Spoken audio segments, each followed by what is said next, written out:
Minhas boas-vindas a todos. Hoje nós vamos iniciar o curso de Recursos no Processo Civil, que trata de uma das matérias que foi profundamente alterada, transformada com o novo Código de Processo Civil. Eu digo aqui que eu não costumo tratar de recursos, certo? Como o professor Toniolo, não é um curso sobre recursos, sim. Mas eu prefiro começar essa aula falando de sistema recursal. Eu já fazia isso antes do novo Código de Processo Civil, mais ainda com o novo Código de Processo Civil. Por que isso? Porque contra as decisões judiciais eu posso impugnar por meio de recursos, mas também por meio de outros mecanismos que fazem às vezes de recurso, mas que recurso não são. E a eles nós damos o nome de sucedâneos recursais. E a ideia de falar em sistema recursal também conduz à ideia de que os recursos não estão soltos. Na verdade, eles se articulam entre si e também se relacionam aos demais meios de impugnação das decisões judiciais, como, por exemplo, a reclamação, como, por exemplo, o reexame necessário, a ação rescisória, se for o caso, o mandado de segurança. Bom, com o novo código, a reclamação, sucedâneo recursal, pouco utilizado hoje, ela passa a ter um papel, ou pelo menos passaria a ter um papel extraordinário. Bom, nós sabemos que o novo Código de Processo Civil, ele cria um sistema do início ao fim de precedentes vinculantes, de formação de precedentes vinculantes, de aplicação de precedentes vinculantes e das consequências da sua não aplicação, como, por exemplo, a nulidade de uma decisão que não aplicou um precedente vinculante, e também mecanismos de revisar esses precedentes vinculantes, eventualmente formados de forma errônea. Muito bem. Até o novo Código de Processo Civil, a reclamação era cabível contra decisões, e aí qualquer decisão, pode ser inclusive decisão do juiz de primeiro grau, isso poucas pessoas sabem.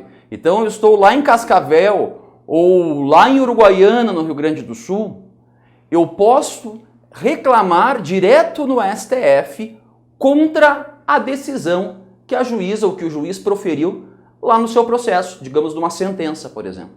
Certo? Pode, professor? Pode. Eu posso reclamar direto. O objeto da reclamação é diferente do recurso e não concorre com ele. Eu posso, ao mesmo tempo, apelar daquela decisão e interpor a reclamação que vai direto para o STF, possui natureza de ação, e eu vou explicar como é que funciona em seguida, certo? Mas vejam bem, a reclamação já existia antes do CPC, do novo CPC? Sim, porque nós tivemos a lei da ADI, que trata do assunto, e depois a lei também da reclamação, dizendo o seguinte, não é?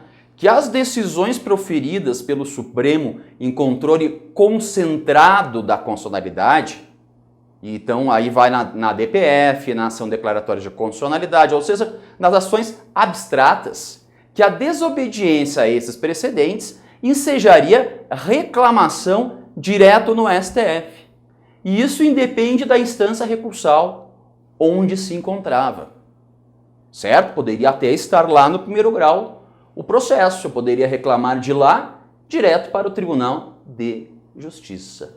Muito bem, só que acontece o seguinte, nós vimos que o novo CPC cria um sistema de precedentes vinculantes, formado no julgamento dos recurso especial repetitivo, extraordinário repetitivo, IRDR, né, incidente de resolução de demandas repetitivas, e no incidente de assunção de competência.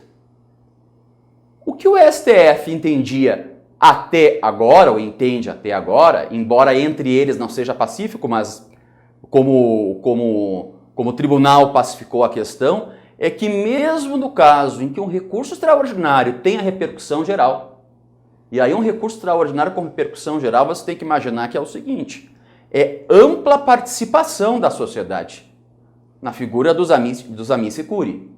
Inclusive, tu pode ter, às vezes, até 5, 6, 7, 8, 9, 10 sustentações orais com especialistas renomados do Brasil inteiro da matéria específica. Então, ampla participação. Vejam que entendeu o STF. Entendeu que esse precedente formado do julgamento da repercussão geral, ele, embora tenha que ser obedecido, a sua desobediência, a sua não aplicação, não dá ensejo à reclamação.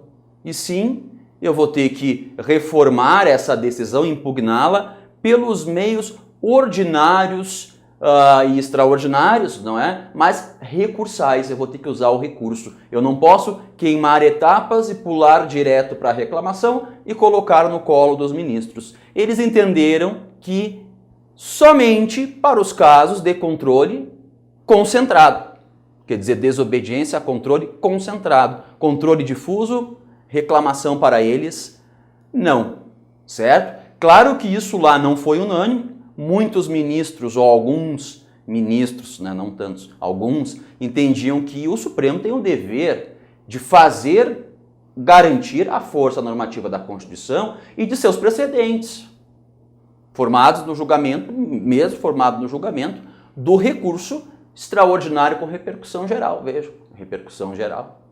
Outros entenderam que não era o caso, não seria o caso, porque isso não tornariam inviável a sua atividade. Isto é, de certa forma, verdade, certo? O que o novo Código de Processo Civil fez? E aqui eu vou falar no que ele fez e vou falar de uma lei que foi aprovada ontem. Ontem, o Senado Federal aprovou o projeto de lei complementar 168 de 2015, que vai direto para a sanção presidencial. Nós que estamos aqui sabíamos que ele estava em regime de urgência, que nenhum deputado apresentou emenda lá na comissão e que nenhum deputado ia apresentar, e não o fez ontem, em plenário. Portanto, do Senado vai direto à sanção da Presidente da República. Vamos falar sobre isso depois, tá? A repercussão geral, aliás, os precedentes vinculantes construídos pelo novo CPC, esse sistema, que continua valendo, eles tinham uma ferramenta a mais. Aliás, uma super ferramenta, que era dizer o seguinte: qualquer precedente formado no julgamento de recurso especial repetitivo ou recurso extraordinário repetitivo, e aí também entra a repercussão geral, o recurso com repercussão geral, e súmula vinculante continua tendo eficácia vinculante por causa da própria Constituição, não é? E decisões formadas no IRDR ou no incidente de assunção de competência, quer dizer, essas decisões que formam precedentes vinculantes, elas te dão acesso a um superinstrumento chamado reclamação. Então, pelo novo CPC, a reclamação para o STF, vamos pegar o STF, não seria mais cabível apenas por desobediência a precedente formado nas ações abstratas, nas ADIs, nas ADPF. Não, passaria a caber também quando o juízo de primeiro grau, por exemplo, ou o tribunal, desobedecesse uma decisão formada num precedente do julgamento de uma repercussão geral, de um recurso extraordinário com repercussão geral. E mais ainda, criava um caso similar de reclamação para o STJ, desobedeceu o recurso repetitivo reclamação, sem a necessidade de esgotar instâncias, não é? E também para os tribunais de justiça e TRFs, que passam a ter e continuam tendo mesmo depois da reforma, não é?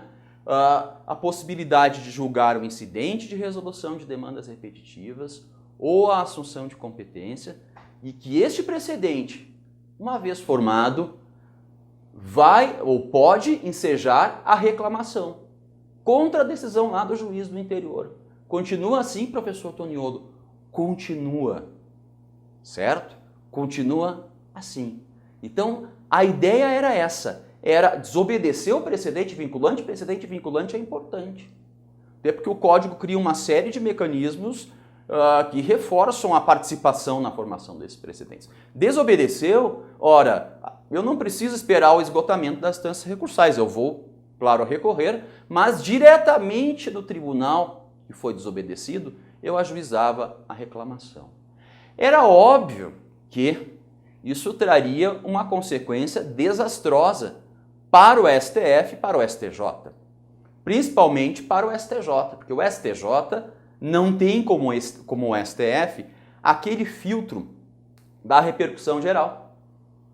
Está tramitando uma PEC que exige a relevância jurídica para que um recurso especial seja conhecido pelo STJ, mas não foi aprovada ainda. Então, poder reclamar de tudo que a decisão desobedecesse, decisão em repercussão geral, ou um precedente vinculante por um recurso especial repetitivo, significaria abarrotar o Supremo e o STJ de processos, certo? Além de outras benesses que o Código trouxe, que vão aumentar o trabalho deles, nós vamos ver em seguida, trouxe essa também. É claro que foi encaminhado logo em seguida um projeto de reforma, que foi aprovado ontem, e que diz o seguinte quanto à reclamação. Que para a reclamação, até eu peço que acompanhem aqui, o seguinte. O parágrafo 5º do artigo 988 do novo CPC. O parágrafo 5º originário do 988 do CPC dizia o seguinte: é inadmissível a reclamação oposta após o trânsito em julgado. Isso aqui já era, a jurisprudência já entendia assim, que não cabia reclamação contra decisão transitada em julgado, certo? Quando se admitia por desobediência à súmula vinculante ou a decisão formada no julgamento das ADIs e outras ações de controle concentrado. Agora, o que fez o reformador ontem? Ele introduziu aqui um dispositivo interessante, um parágrafo 5º que substitui esse, certo? Que diz o seguinte: é inadmissível a reclamação proposta após o trânsito em julgado da decisão reclamada. Até aí tudo bem, certo? O STF já havia consolidado esse entendimento antes do novo CPC. Transitou em julgado, não é mais reclamação. Eventualmente eu posso trazer isso nos embargos de execução, na impugnação ao cumprimento da sentença, até numa ação rescisória, eventualmente, mas não numa reclamação, certo? Então já não era novidade antes do Código, já não era novidade com o Código e continua não sendo com a reforma. Aonde está a novidade? E aqui, vejam bem, isso muda tudo. Quer dizer, aquele super instrumento chamado reclamação, ele agora é um instrumento super eficaz, claro, não é? Poderoso, claro, mas teve boa parte da sua aplicação tolhida. Porque o inciso 2º do parágrafo 5º diz o seguinte, vejam só, isso foi aprovado ontem. Proposta perante o Supremo Tribunal Federal ou Superior Tribunal de Justiça para garantir a observância de precedente de repercussão geral ou de recurso especial em questão repetitiva quando não esgotadas as instâncias ordinárias. Vejam bem, o que isso aqui fez?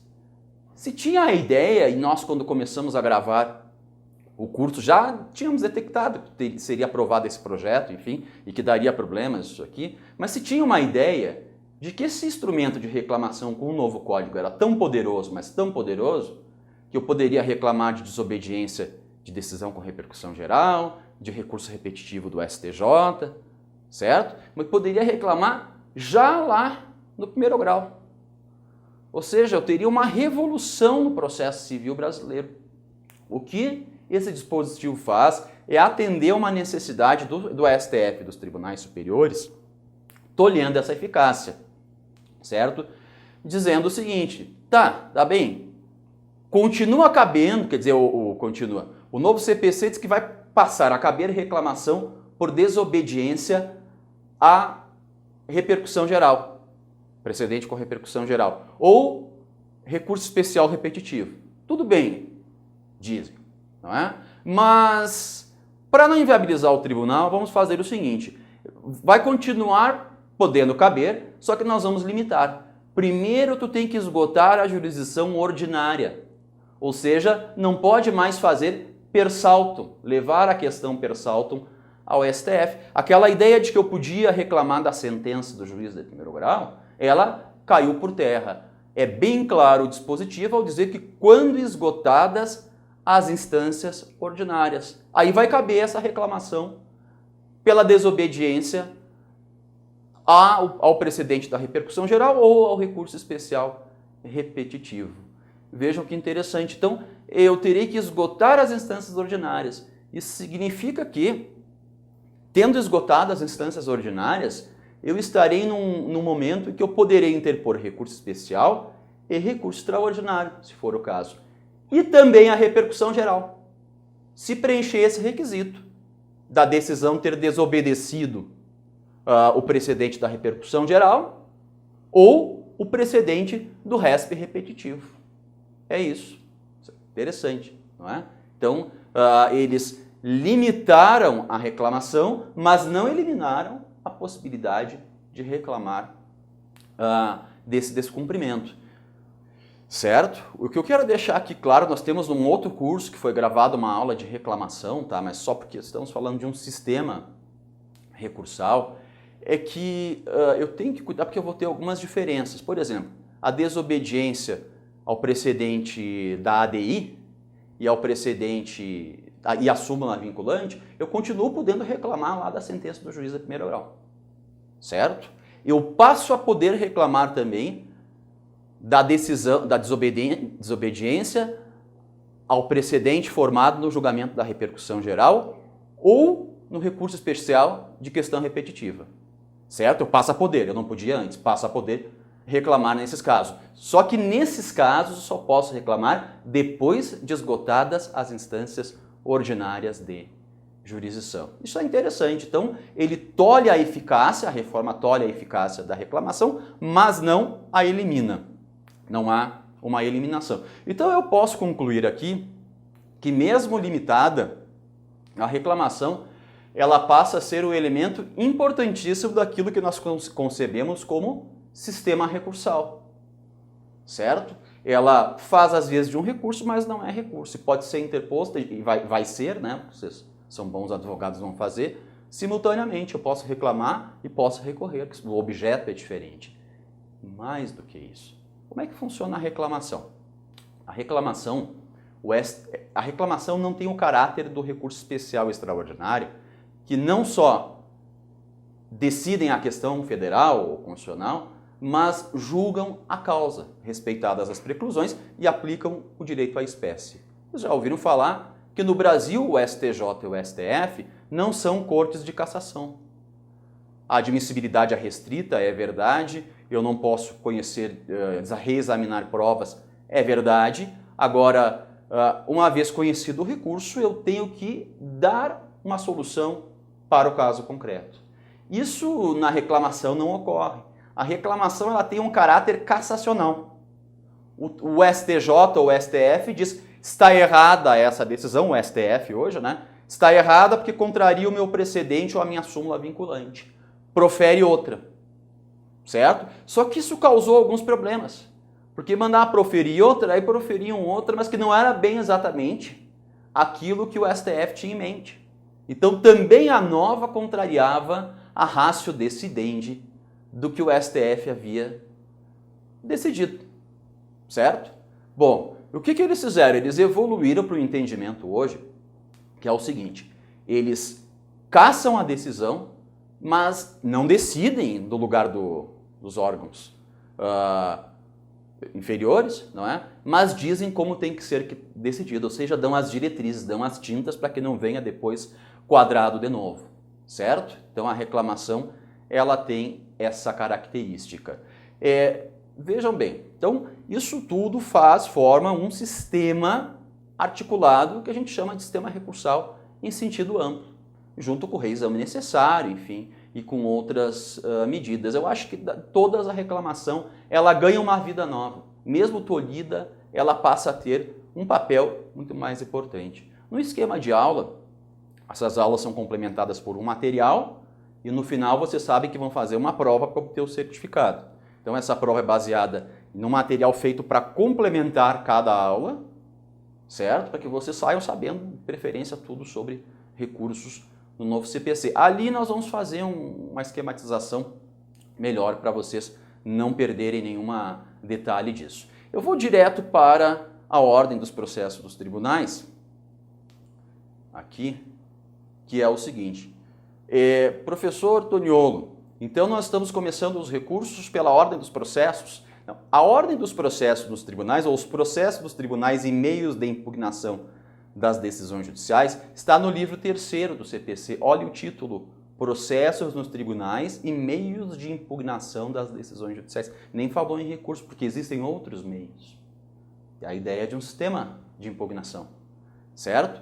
Então isso aqui regra como o tribunal julga, aprecia os processos que estão lá, ou por competência originária, ou por julgamento de recursos. Então algumas coisas são aplicadas aos recursos, outras aos de competência originária, e boa parte a tudo, a ambos, a tudo que está no tribunal. Agora, o mais importante aqui de tudo é o seguinte: a função dos tribunais foi fortalecida com o novo CPC, principalmente dos tribunais superiores e do STF.